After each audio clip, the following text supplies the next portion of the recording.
모든 기적은 인간의 능력으로 불가능한 그 상황에서 일어나는 것을 말하고 있습니다.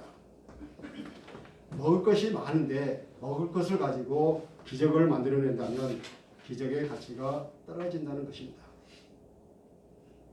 사람은 많은데 먹을 것이 없고 또 그 당장에 먹을 것을 구할 수 없는 오늘 본문과 같은 그 상황에서 기적이 필요한 것입니다.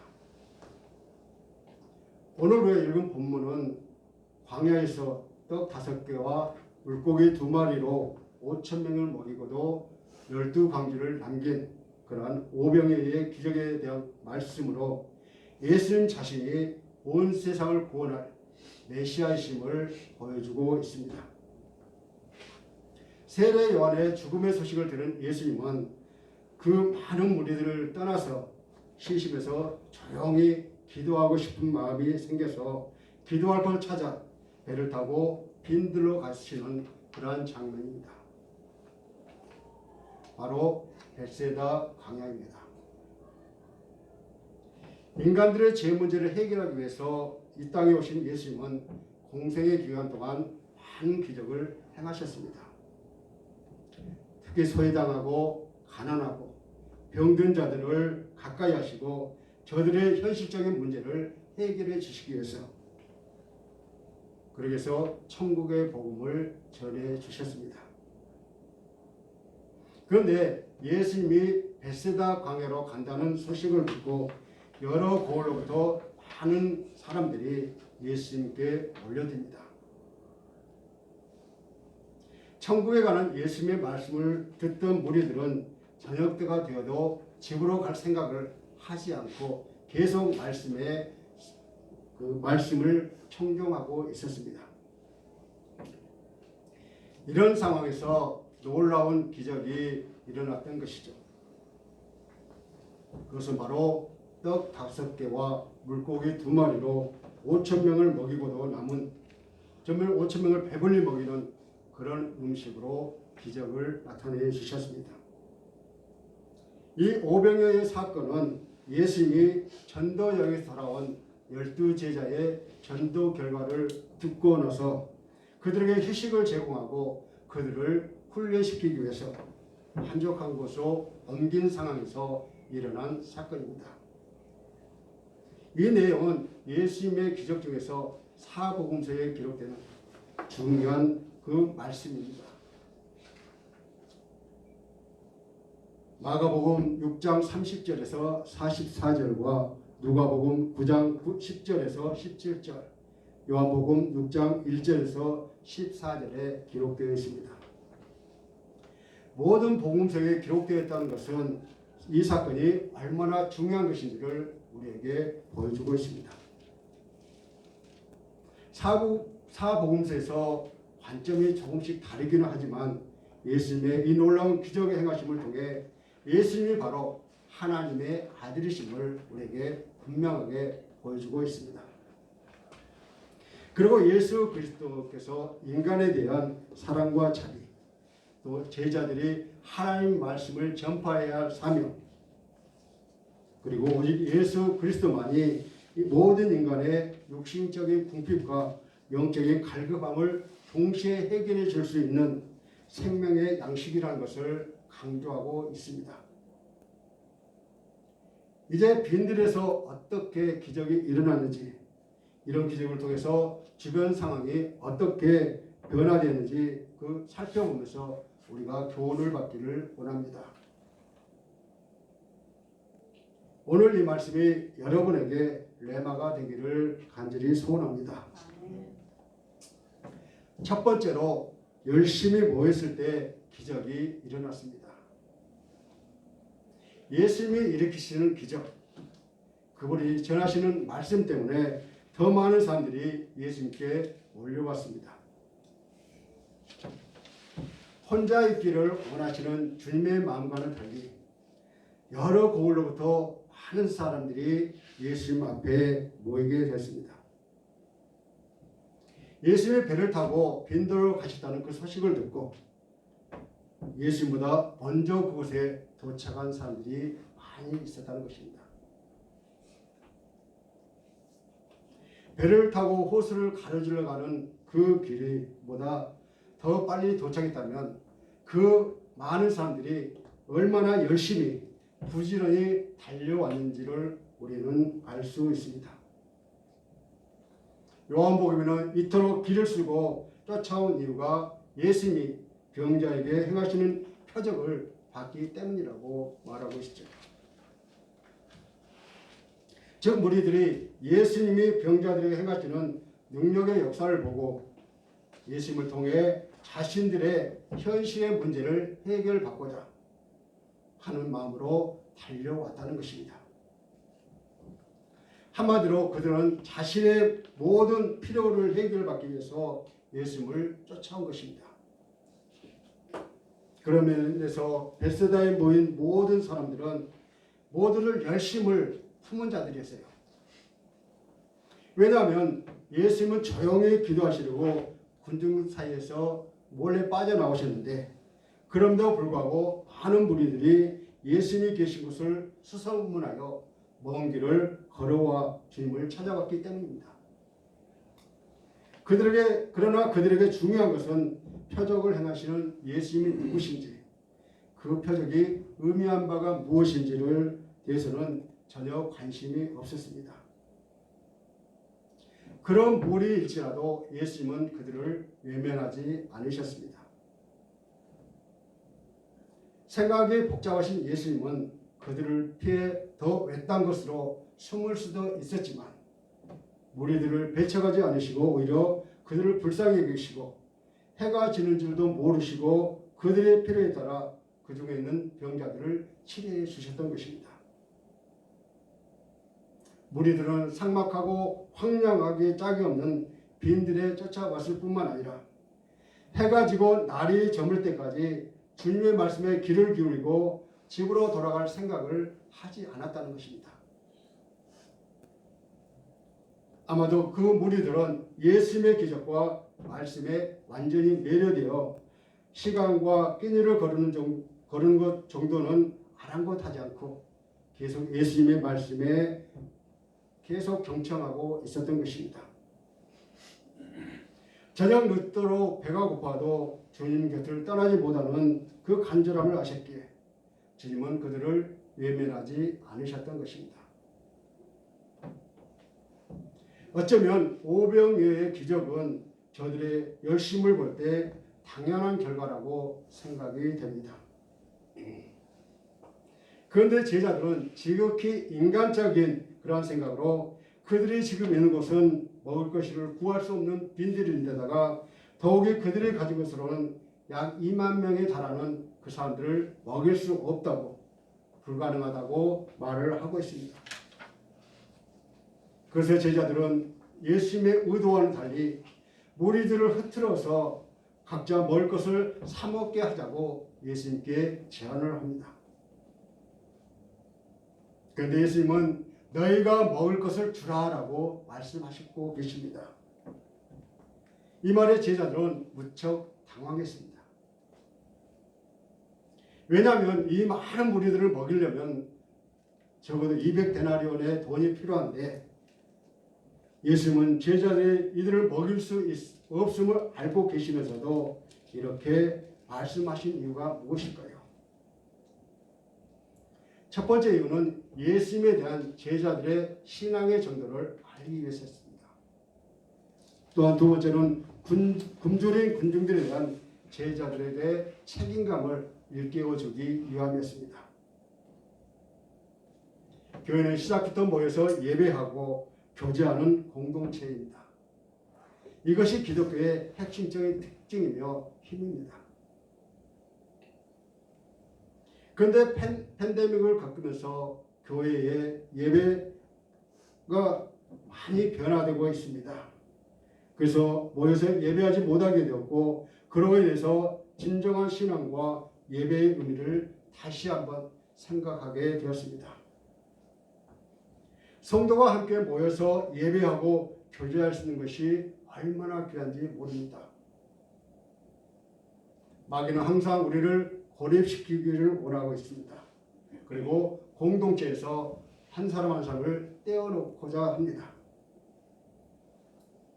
그러므로 어떠한 상황에 있더라도 우리는 모이기에 힘써야 한다는 것입니다. 초대교회 때 예수님의 제자들은 열심히 모여서 말씀을 선고하고 기도할 때 성령의 충만함을 누렸습니다. 그렇습니다. 우리가 열심히 모일 때 하나님의 주시는 은혜가 있습니다. 모여서 예배하고 함께 기도하고 사랑할 때 성령이 충만해집니다. 그래서 성령이 충만하게 되면 세상으로 나갈 힘이 생깁니다. 기적이 일어납니다. 예수님을 따르는 자들에게는 풍성한 하늘의 잔치가 누리게 된다는 것이죠. 그러므로 우리는 모이는 일에 더욱더 정성을 들이시기를 주님의 이름으로 간절히 축원합니다. 두 번째로 적은 것이라도 주님께 바쳐질 때 기적이 일어난다는 것입니다. 광야에 여자와 어린이를 빼고 난 5,000명이라고 했으니 그들까지 합하면 15,000명에서 20,000명 정도는 될 것입니다. 먹을 것이라고는 한 손이 가지고 있는 떡 5개와 물고기 2마리 뿐이었습니다. 우리가 생각하기에도 이 떡 5개와 물고기 2마리로 이 많은 무리들의 배고픔을 채우는 데는 너무나도 보잘것없는 그런 음식이었습니다. 이 어린 손이 내놓은 보리떡은 가난한 집의 아이들이 간식으로 먹으며 또 나귀에게도 먹인 가난한 사람들의 음식, 보리개떡이라고 말하고 있습니다. 그런데 이 보잘것없는 것에서 기적이 일어났습니다. 그래서 무리에게 먹을 것을 주라고 하신 예수님의 말씀에 본문 17절에서 제자들은 우리에게 있는 것은 떡 5개와 물고기 2마리 뿐이다 라고 대답합니다. 이것은 자신들에게 떡 5개와 물고기 2마리밖에 없으므로 예수님의 말씀에 도저히 이행할 수 없습니다 라고 부정적인 생각을 하게 됩니다. 요한복음 기록에 의하면 떡 5개와 물고기 2마리는 어떤 아이가 제공한 정말 그 아이의 한 끼 먹을 수 있는 그러한 음식이라고 말하고 있습니다. 그래서 이것 자체만으로는 이 많은 사람들을 먹일 수가 없었어요. 그래서 제자들이 예수님께 말씀하신 그 말씀을 우리가 생각해 볼 때 우리는 조금은 수긍이 됩니다. 왜냐하면 우리는 인간적으로 생각하기 때문에. 그러나 우리가 하나님께 모든 걸 바쳤을 때 기적이 일어난다는 것입니다.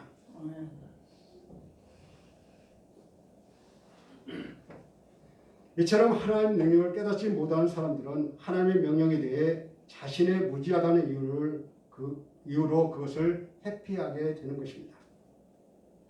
그러나 여러분, 우리의 힘이 아무리 약해도 우리가 가진 것이 아무리 적어도 하나님이 우리를 쓰시면 강하게, 놀랍게, 크게, 그리고 넘치게 일할 수가 있습니다. 왜냐하면 우리가 제로이어도 하나님은 무한대이시기 때문에 우리가 주님과 함께 연합하여 주님을 나를 통해서 일하실 때 무한대의 일을 하실 수 있다는 것이죠. 아멘. 아멘.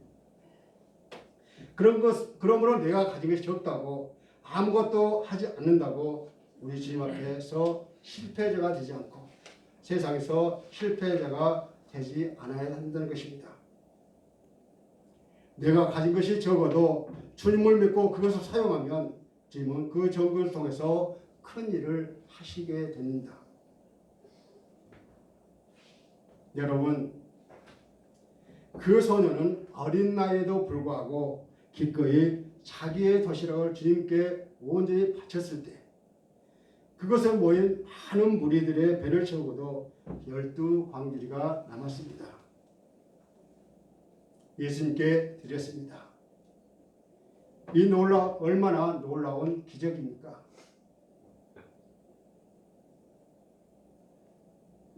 그렇습니다. 비록 모든 사람이 하찮게 생각하는 것일지라도 자기의 소유한 모든 것들을 주님을 위해서 바칠 때 하나님은 그것을 업신여기지 않고 그 어떤 귀중한 것보다도 더 귀중히 여기시며 그를 통해서 하늘의 놀라운 은혜와 축복을 내려주십니다. 나의 작은 정성, 나의 작은 희생이 어떤 기적을 일으킬지 모른다는 것입니다. 그러나 분명한 것은 크다고 반드시 기적을 가져오는 것만은 아니라는 것이죠. 작지만 보잘것없지만 나의 정성과 나의 헌신이 예수님의 손에 들려졌을 때 놀라운 기적이 일어나게 되는 것입니다. 예수님은 제자들이 보리떡 5개와 물고기 2마리로 아무것도 할 수 없다는 불신앙과 의심에 사로잡혔을 때 그 자신이 인간의 근본적인 문제를 해결하실 수 있는 생명의 떡이신 것을 보이시고자 그것을 내게로 가져라고 확신에 찬 말씀을 하셨어요. 여러분, 내게 부족한 것으로 하나님을 떠나는 삶이 아니라 부족한 것 때문에 진정 넉넉히 주시는 살아계시는 하나님을 만나시기를 바랍니다. 아멘. 먹고 싶고 가지고 싶고 자기의 욕구보다 남을 생각하는 마음, 예수님을 사랑하는 마음으로 들을 때 기적이 일어나는 것입니다. 크고 작고 많고 적고의 문제가 아니라 예수님께 무엇인지 드리기만 하면 가장 유익하고 가치 있게 사용된다는 것입니다. 하나님이 요구하신 것은 무슨 큰 것을 요구하시는 것이 아닙니다. 그저 우리에게 있는 것, 내가 할 수 있는 것을 드릴 것을 요구하고 계십니다. 그러므로 주님께서 요구하실 때 우리는 언제든지 기쁨과 감사하는 마음으로 아낌없이 드려야 합니다. 왜냐하면 우리가 가지고 있는 모든 것이 주님의 것이기 때문이죠. 그럴 때 주님은 바치는 손길에 한량없는 큰 축복을 베풀어 주십니다. 신기하게도 나누면 나눌수록 없어지는 것이 아니라 또 생기고 생겨서 5,000명을 먹이고도 12광주리가 남았게 되었습니다. 이처럼 빈들의 기적은 나눌 때 일어나는 것입니다. 지극히 적은 것일지라도 나누는 행복을 누리시기를 주님의 이름으로 간절히 축원합니다. 아멘. 세 번째로 주님의 말씀대로 순종할 때 기적이 일어나게 됩니다.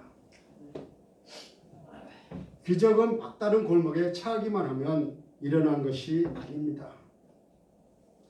오늘 이 세상에 막다른 골목에 처한 사람이 한두 사람이 아닙니다. 그렇다고 그들 모두에게 기적이 일어나는 것은 아니라는 것이죠. 기적이 일어나는 것은 반드시 순종이 함께한다는 것입니다. 신앙의 삶에는 이 순종이라는 요소가 참 중요하게 적용되고 있습니다. 성경에는 수많은 기적들이 기록되어 있어요. 그리고 그 기적 속에 하나님의 말씀에 순종함이 있었던 것입니다. 우리가 잘 아는 것처럼 가나안 혼인잔치에 포도주가 떨어졌잖아요. 그 집 하인들이 예수님의 말씀에 순종하여 그 항아리에 물을 붓고 물을 떠다가 그 연회장에게 가져다 준 것뿐이었는데 물이 포도주로 바뀌는 기적이 일어났던 것입니다. 그날의 기적은 그 종들의 순종의 결과입니다. 그래서 사무엘은 순종이 제사보다 낫다고 하지 않았습니까? 본문 19절을 보면 예수님은 그곳에 모인 무리들로 하여금 자리를 정돈케 하고 그 자리에 앉게 하셨습니다. 마가복음이나 누가복음에 의하면 때를 지어 100명씩 50명씩 잔디 위에 앉도록 했습니다. 이것은 예수님이 기적을 행하기 전에 우리를 향해 순종과 질서를 요구하신 것입니다. 물론 예수님이 이런 질서를 요구하신 것은 모든 사람으로 하여금 그가 신령한 이적을 행하는 것을 보게 함으로써 그가 곧 생명의 떡이라는 사실을 깨닫게 하기 위함이었을 것입니다. 여기서 앉히시고라는 했는데 이스라엘의 보통 시사 때와 마찬가지로 비스듬히 기대어 눕는 것을 의미합니다. 그러자 모인 군중들은 남녀노소를 분문하고 예수님 말씀에 즉시 순종했습니다. 어쨌든 무리를 이렇게 나눔으로써 제자들이 떡을 나누어주고 술을 헤아리는데 훨씬 수월했을 것입니다.